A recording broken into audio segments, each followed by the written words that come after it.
তো গত ক্লাসে আপনারা দেখেছিলেন আলিফ বা তাসা এখান থেকে নিয়ে র পর্যন্ত খত্তা ইসামের যে হরফগুলো আছে সেগুলো আমরা দেখেছি। আজকে গুরুত্বপূর্ণ কিছু হরফ আমরা দেখব, যে হরফগুলো খত্তা ইসামের মধ্যে সবচেয়ে বেশি আকর্ষণীয়, সেই হরফগুলো আজকে আমরা দেখব। তার মধ্যে অন্যতম হচ্ছে সিন। এই সিন হরফটা খত্তা ইসামের মধ্যে সবচেয়ে সৌন্দর্যপূর্ণ একটা হরফ। আচ্ছা, এই হরফগুলো আমরা কিভাবে লিখব? প্রথমে এই মাথাগুলো থেকে এইভাবে অ্যাঙ্গেলটা একটু চেঞ্জ করতে হবে মনে হচ্ছে। অ্যাঙ্গেল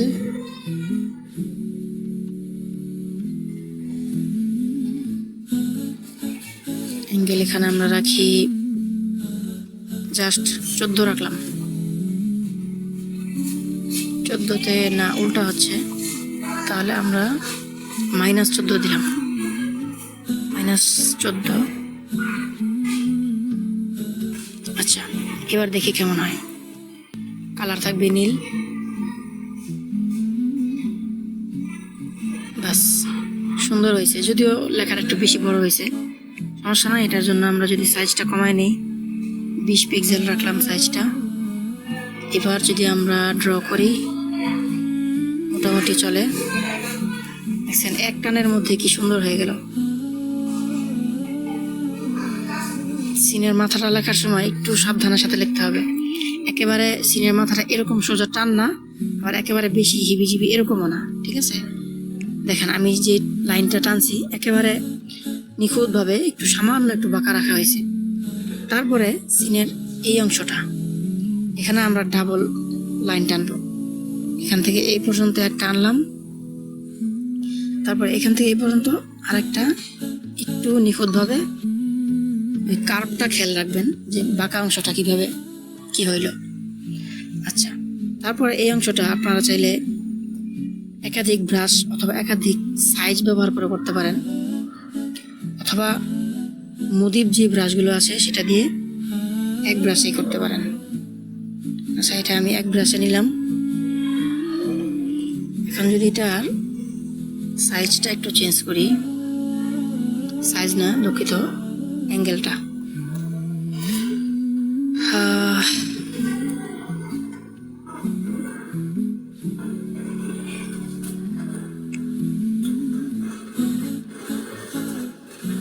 অ্যাঙ্গেলটা আমরা একেবারে 0 বরাবর রাখবো, অর্থাৎ সোজা থাকবে, এটা কোনো বাঁকা কিছু থাকবে না। বাস, হয়ে গেছে একরকম জোড়াতালি। যাই হোক, এটার সিস্টেমটা আপনাদেরকে বুঝাইলাম। আপনারা যদি সময় নিয়ে আর একটু মেহনত করেন, তাহলে এই কাজটা আরও নিখুঁতভাবে হবে। এই যে দেখেন, আগেরটার থেকে মোটামুটি একটু সুন্দর হয়েছে। আচ্ছা, তো খত্তা ইসামের মধ্যে আরেকটা আকর্ষণীয় হরফ হচ্ছে সদ এবং দদ। দেখেন, এই সদ এবং দদ লেখার জন্য আমরা ব্রাশের সাইজ তো ম্যাটার না, আমরা ব্রাশের অ্যাঙ্গেলটা ঠিক করে নেব। অ্যাঙ্গেল আমরা এখানে রাখলাম -36। দেখি কেমন হয়। -36-এ নিয়ে প্রথমে এখান থেকে এইভাবে একটা টান, বাস। তারপর এখান থেকে এইভাবে এই পর্যন্ত। 36-এ অ্যাঙ্গেলটা ঠিক নাই, এই জন্য দেখতে খুব ভালো দেখা যেতেছে না। অ্যাঙ্গেলটা আরেকটু কমবে। 36 ছিল তো,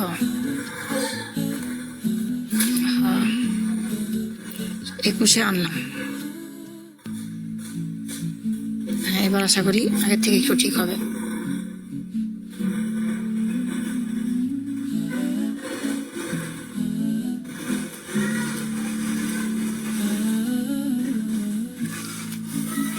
যাক, মোটামুটি কম খারাপ হয় নাই, বেশি খারাপ হয়েছে। যাই হোক, দেখেন, তারপরে এইটাকে আমরা করব এইভাবে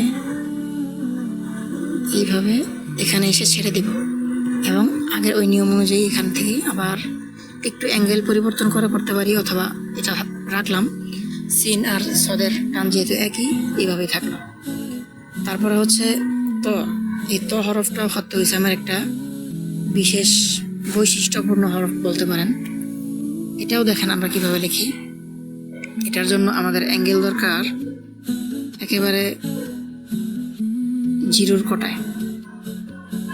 অথবা অল্প একটু -14 রাখলাম। আচ্ছা, দেখা যাক কি হয়। হ্যাঁ, -14তে ঠিক আছে। এই পর্যন্ত আসলাম। এই পর্যন্ত আসার পর এখান থেকে এখানে অ্যাঙ্গেলটা চেঞ্জ করতে হবে।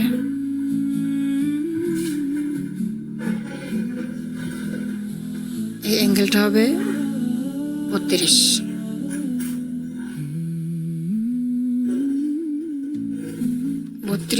মোটামুটি একরকম হয়, বাকি তারপর পুরোপুরি আসা নাই। 18 রাখি।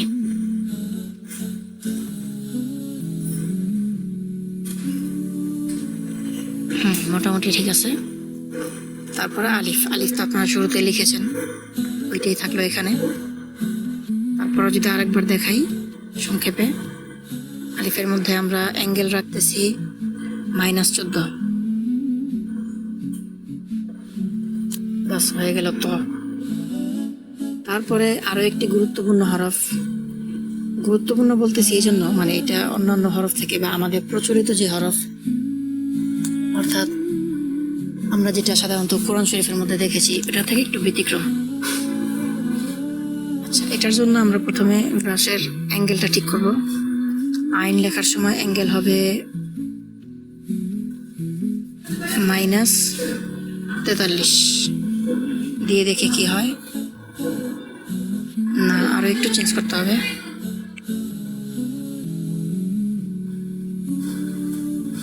-50 থাকলো।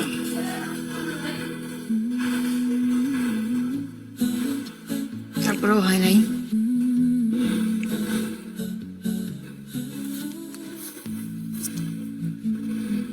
আর একটু বাড়াই, বেশি গেল।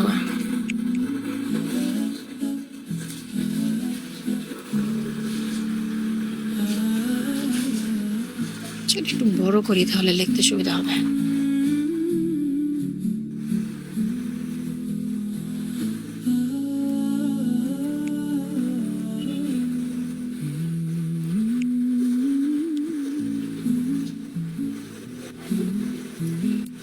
আচ্ছা, এইভাবে রাখলাম।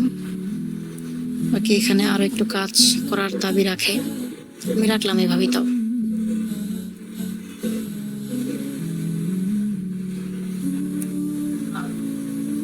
এই নিচের মাত্রাটা তো হইল না, এটার জন্য আমাদের অ্যাঙ্গেল চেঞ্জ করতে হবে। অ্যাঙ্গেল নিয়ে আসবো আমরা একেবারে 0-তে।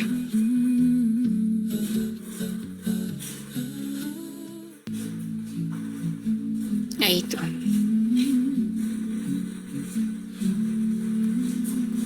এবার মোটামুটি হয়েছে। বাকি এখানের এটাকে আরেকটু যদি সময় দেন তাহলে ঠিক হবে। যাই হোক, খুব ভালো হয় নাই, আপনাদেরকে জাস্ট দেখানোর জন্য। এই গেল আইন, রইন। রইন তো একই। তারপর আসে ফা। ফাটা লেখার সময় আমাদের অ্যাঙ্গেল থাকতে হবে -25। দেখি কেমন হয়। চলে, আর একটু বড় করে নেই।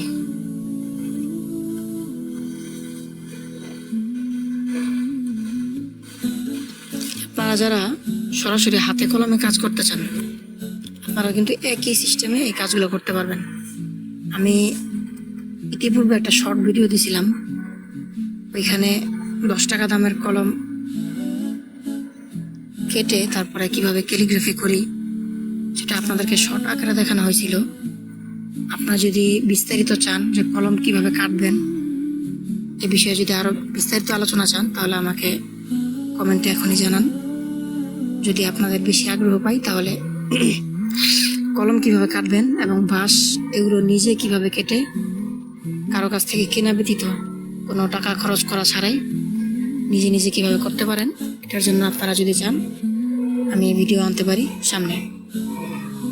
আচ্ছা, কফ, এটার সাথে নেক্সটে আরো কিছু হরফ মিলে যাবে, যেমন নুনটা, কফ, নুন, এগুলো মিলে যাবে।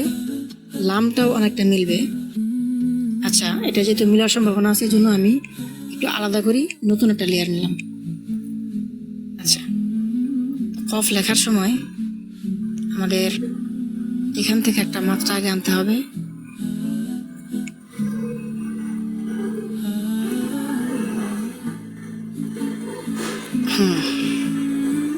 তারপর এই সাইড থেকে আরেকটা।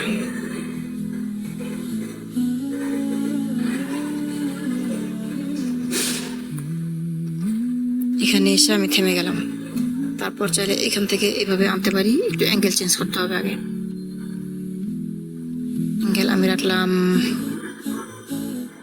0 রাখলাম।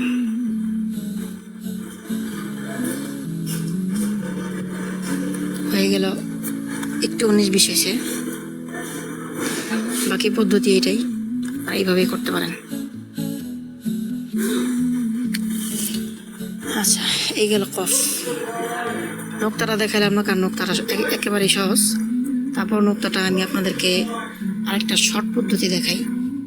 এখানে ক্লিক করলাম, রেক্ট্যাঙ্গেল নিলাম। রেক্ট্যাঙ্গেলে যদি আমরা এইভাবে নিই, চলে আসলো একটা ব্রাশ। এবার এখান থেকে যদি আমরা অ্যাঙ্গেল এভাবে ঘুরাই, তাহলে আমাদের এটা পরিবর্তন হবে। যাই হোক, এটা একেবারেই সহজ, তেমন দেখানোর কিছু নাই। কাফ লেখার সময় আমাদের সর্বপ্রথম কাজে আসবে আলিফটা। আলিফটা লেখার জন্য অ্যাঙ্গেলটা একটু পরিবর্তন করব। মাইনাসের দিকে নিলাম, -21।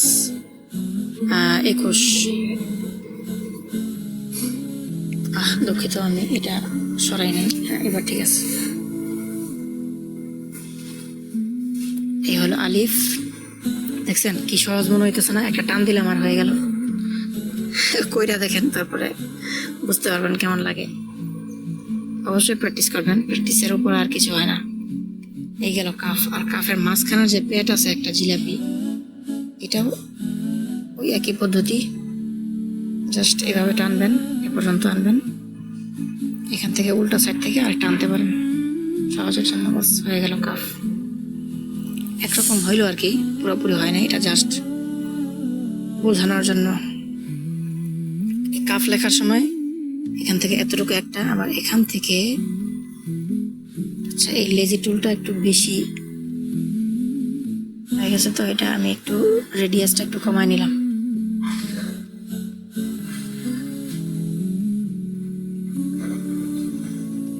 এই হচ্ছে দ্বিতীয় টান, এরপরে তৃতীয় টান। এটা এখান থেকে নিয়ে যাই। অ্যাঙ্গেলটা চেঞ্জ করি, অ্যাঙ্গেল থাকবে একেবারে 0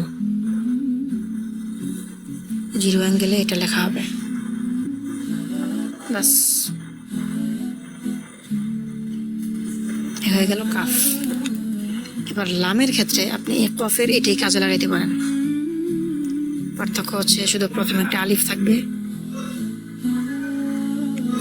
আলিফের জন্য আমরা অ্যাঙ্গেলটাকে একটু মাইনাসে নিয়ে যাব, -14তে রাখলাম।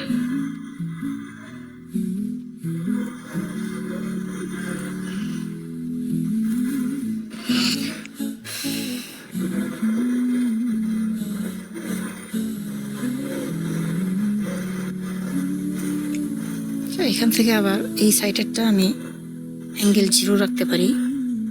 0 রাখলে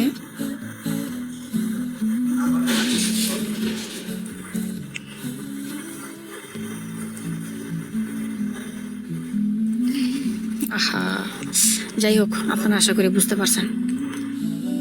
বাকি থাকলো মিম। কয় মিনিট হলো ক্লাসটা? আসসালামু আলাইকুম ওয়া রাহমাতুল্লাহ। আশা করি ভালো আছেন সকলেই। পূর্বে ক্লাসে আমরা লাম পর্যন্ত দেখেছিলাম। এখন মিম থেকে আজকের এই ক্লাসেই পুরোটা কভার করবো ইনশাল্লাহ। মিমটা লেখার জন্য প্রথমে আমাদের ব্রাশ সেটিংটা দেখবো ঠিক আছে কিনা। 0 অ্যাঙ্গেলে আছে, এটা দিয়ে চলবে আশা করি। মিম লেখার সময় আমরা কয়টা টান নেব খেয়াল করব। এখান থেকে এই পর্যন্ত একটা,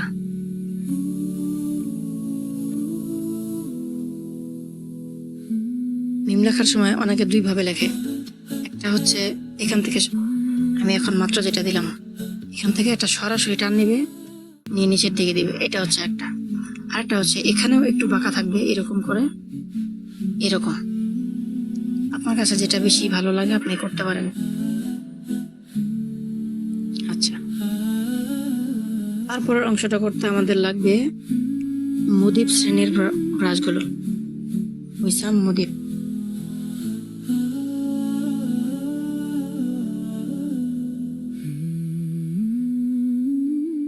আচ্ছা, অ্যাঙ্গেল 180 আছে, তার মানে ঠিক আছে। 180 আর 0 এই দুইটা একই। এগুলো আপনারা প্র্যাকটিস করার সময় বুঝতে পারবেন।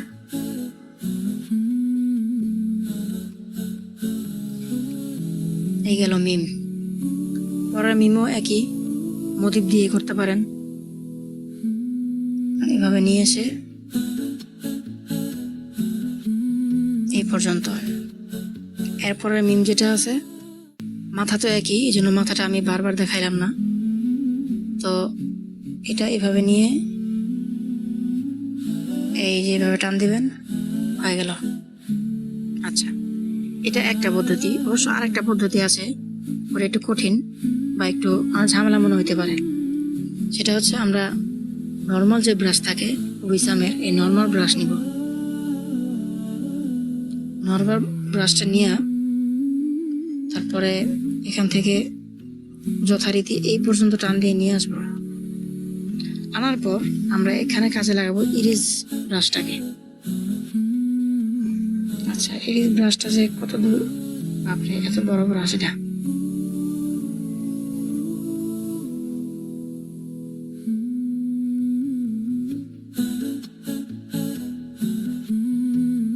ইরিজ ব্রাশের সাইজটা আমরা একটু কমাবো।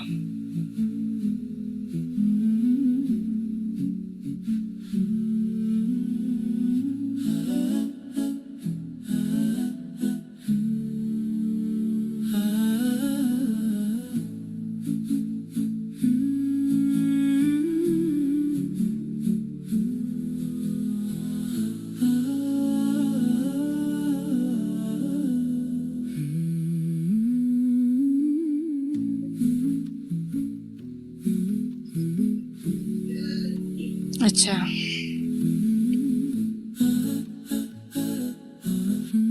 মিম তো এটা আগে চলে গেছে, এই জন্য তো বলি আমার ওটা ফিরে আসে না কেন। আচ্ছা, তো আমরা দেখলাম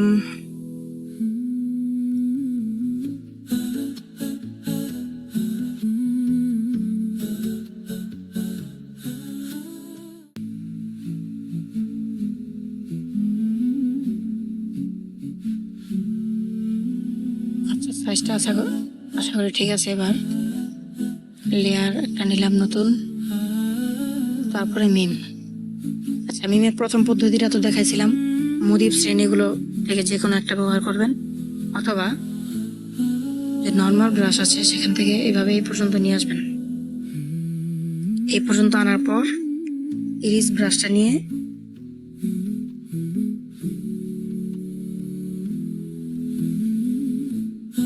এই যে নিচে একটা আপনারা গোল চিহ্ন দেখতে পারতেছেন, আপনার ব্রাশটা যে জায়গা দিয়ে গেছে ওখান থেকে। খুব ঝামেলা করতেছে এটা। যাই হোক, এটা যদি আমাদের ঝামেলা হয় আমরা চাইলে অন্য পদ্ধতিতেও করতে পারি। যেমন অন্য পদ্ধতির মধ্যে আছে, আমরা যদি এই সিলেকশন টুলটাকে ব্যবহার করি, সিলেকশন টুলের মাধ্যমেও আমরা এটা করতে পারি। সিলেকশনের মধ্য থেকে ব্রাশ সিলেকশনটা নিব,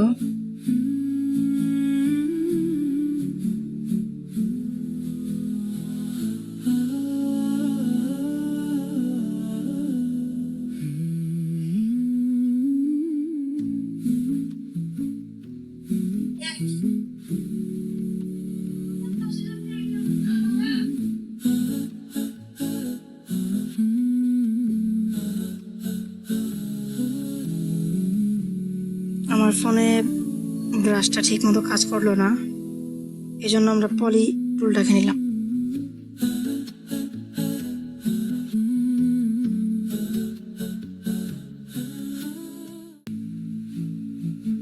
যাই হোক, এভাবে আমরা বিভিন্ন সিলেকশনের মাধ্যমে এটা করতে পারি। তবে এর চাইতে সবচেয়ে সহজ যেটা, সেটা হচ্ছে আপনারা মুদিব প্রদীপ শ্রেণীর কোনো একটা ব্রাশ নেবেন, তাহলে আর কোনো ঝামেলা নেই।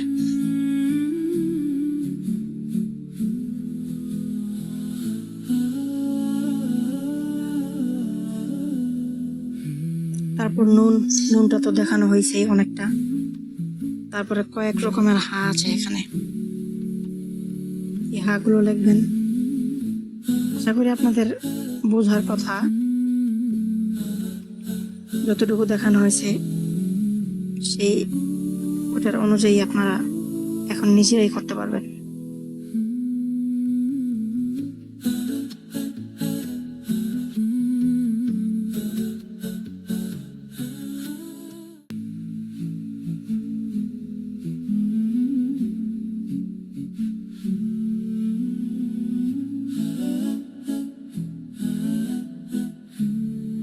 দেখছেন কি মজার সাথে এটা করে ফেলাইলাম। যাই হোক, এটা জাস্ট আপনাদেরকে দেখানোর জন্য, এখন তেমন সুন্দর হয় নাই।